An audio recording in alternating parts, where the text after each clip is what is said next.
ओम शांति। शिव बाबा हमें राजाओं का राजा बनाते हैं। सारे पाप जितने भी विकर्म हैं, जितनी भी हमारी बुराइयां हैं, सब योग अग्नि में भस्म हो जानी है। तो अब हमें इस खाल को, इस पुरानी जो जूती है शरीर रूपी, इससे अपने ममत्व को मिटाना है। बाबा ने आज पहले पाठ की तरफ विशेष ध्यान खिंचवाया है कि हमारा पहला पाठ क्या है। ज्ञान का पहला पाठ क्या है कि अपने आप को आत्मा समझो। तुम शरीर नहीं हो, एक आत्मा हो।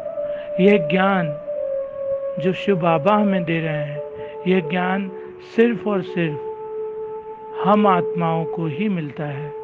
संपूर्ण जीव, जितने भी जीव हैं, जानवर हैं, पशु पक्षी हैं, सब में यह ज्ञान सिर्फ और सिर्फ हम आत्माओं को मिलता है, वो भी गुप्त रीति से। तो मनुष्य से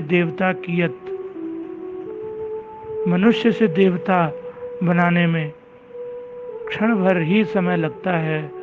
तुलसी बाबा भी कहे हैं कि मनुष्य से देवता बनत कियत न लागो वार।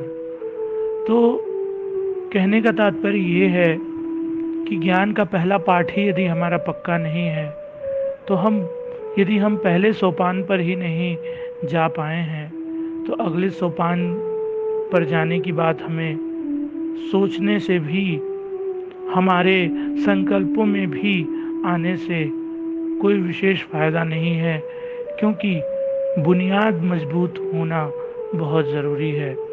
तो शिव बाबा कहते हैं कि जैसे सर्प अपनी पुरानी खाल बदल कर नई खाल लेता है, वैसे ही तुम्हारा यह जन्म मरजीवा जन्म है। तुम अब कुख बंसावली से मुख बंसावली बने हो, ब्रह्मा बाप के बच्चे बने हो। तो ब्रह्मा बाबा को फॉलो करो।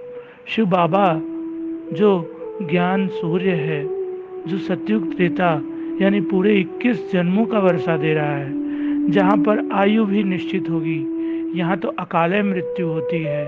84 के रहस्य को जानने के बाद यदि अभी भी हम किसी दुविधा में हैं, संशय में हैं, तो यह विचार करने वाली बात है। हमें इस बात का गुमान होना चाहिए, इस बात का अभिमान होना चाहिए, इस बात का निश्चय होना चाहिए, नशा होना चाहिए कि हमें पढ़ाने वाला कौन, हमें शिक्षा देने वाला कौन, हमें प्यार करने वाला कौन। ओम शांति।